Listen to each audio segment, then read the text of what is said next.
Hello everyone, welcome to Aptera Owners Club.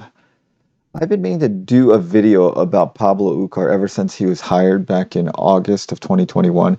And recently Aptera put out a little video about Meet the Team with Pablo Ucar. So let's watch a little bit of it together.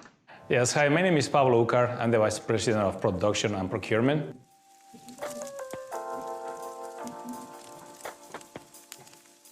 So in regards to manufacturing for Aptera, Aptera's vehicle, the process is completely different than the traditional automotive industry. The body in white is a lot simpler. Okay, so I didn't know what a body in white was, so I looked it up. And basically, body in white comes from the term when car manufacturers make the frame of the body, and it's before any of the trim and electronics and chassis and like engine and stuff go in. It's just the frame of the body, and it's called body in white because they used to dip the thing in white primer, or way back when they were making the bodies of automobiles out of wood. They used to call it in white because the wood was unfinished. So the body in white is basically the body frame of the vehicle, which we know in Aptera is a composite frame. A lot faster and requires less investment than the traditional way to assemble vehicles. So our production requirements are driven by the demand of building 10,000 vehicles per year. That results in assembly times of 12 minutes per vehicle, which drives a process for us that doesn't require the investment of robotics. Our process is going to be a little bit more manual, but our process want to balance the requirements of technology and labor to find the most efficient way to produce this vehicle at the lowest possible cost. We're evaluating in our manufacturing a make versus buy strategy. We're trying to identify what are the things that we really need to make in-house in our factory versus the things that our suppliers would be more efficient than us. So that's the strategy that we're evaluating in the coming weeks from the point of view, again, make versus buy, which allow us to be more cost efficient, more cost effective, and be more productive. Okay, so now we know what they're doing. They're trying to figure out what are the things they need to produce in-house and what are the things they want to get from suppliers. And Pablo Ucar is basically figuring out what's going to be more cost effective and what's going to be more time intensive. So that sounds like that's currently what's happening right now. And I was very excited when I heard that they hired him back in August because I think that this is basically proof that Aptera is very serious about production. And Pablo Ucar is the guy that's going to drive the production of this vehicle. And he's going to be the main driver of the decisions that are made to make this thing come to fruition. And it looks like a lot. This is the newest article from Clean Technica. Basically, the move to the new facility was driven because of Pablo Ucar. He wanted them to move closer. He was setting up suppliers, and so things like seems like he's getting things lined up faster than they anticipated. So that's why they're moving to the new facility, which is all good news. And so I looked up Pablo Ucar on LinkedIn and kind of looked at his background.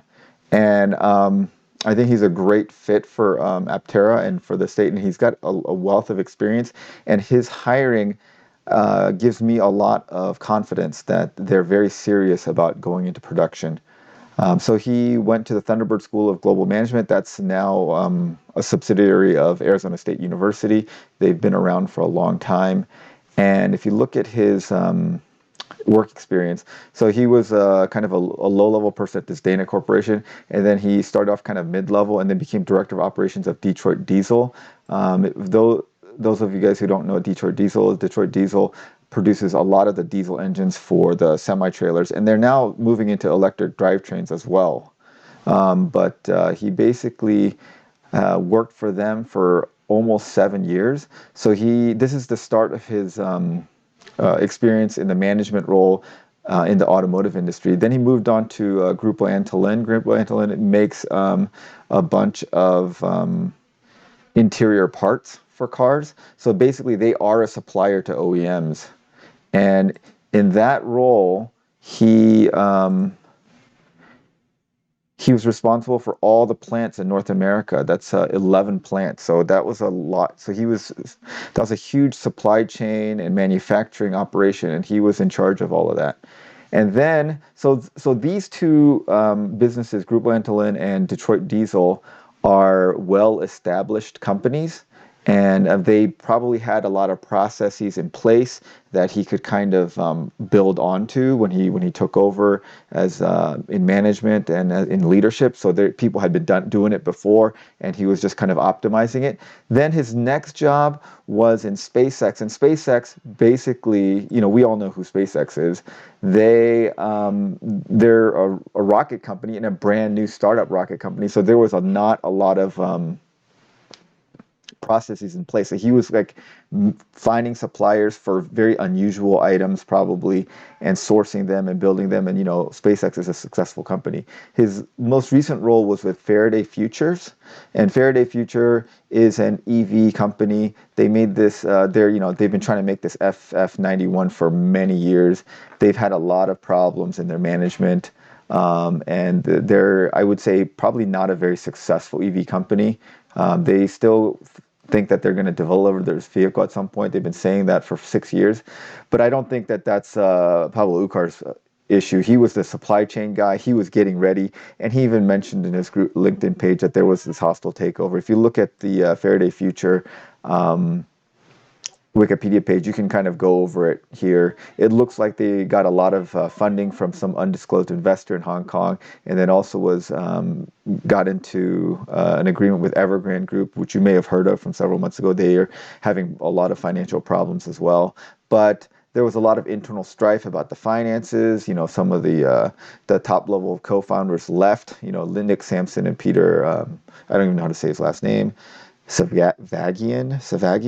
They resigned from the company because of all these financial problems. But anyway, that was a startup. So basically, Pablo Ucar has experience both on the supplier side. So this is like Detroit Diesel is a supplier of engines, and Grupo Antolin is a supplier of internal parts of vehicles. And then he has a role in like the buyer side. So at SpaceX and at Faraday Future. And so I'm sure he has a lot of relationships within the industry, and that's very important. And as you know, the supply chain, the global supply chain is completely screwed up because of the pandemic, and supply chain experts are in high demand. And I suspect that someone with this amount of experience, like Pablo Ucar, was in high demand, and he could have found a job at any number of established companies that pay very well, but yet he chose to come to Aptera. And that tells me one of two things. Either one, Aptera is paying him a lot of money. If that's the case, then that means Aptera is they're not running this as like a money-making scam. They're spending money on a production guy. So his role is to bring this vehicle into production, and they're investing a lot of money into that. More likely, I think, than that they're paying him a lot of money. I think he's getting a lot of stock options.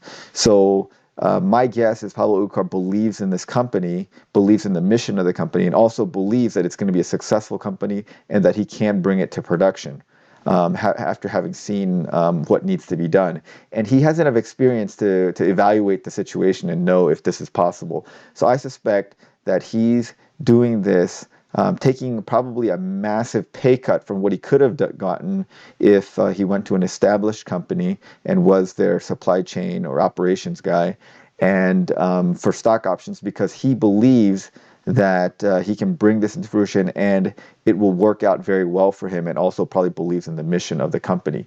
So either way, the hiring of Pablo Ucar all the way back in August tells me that Aptera is very serious about going into production, and that Pablo Ucar, who is an expert in operations, manufacturing operations and supply chain management, that he believes that this is going to be successful.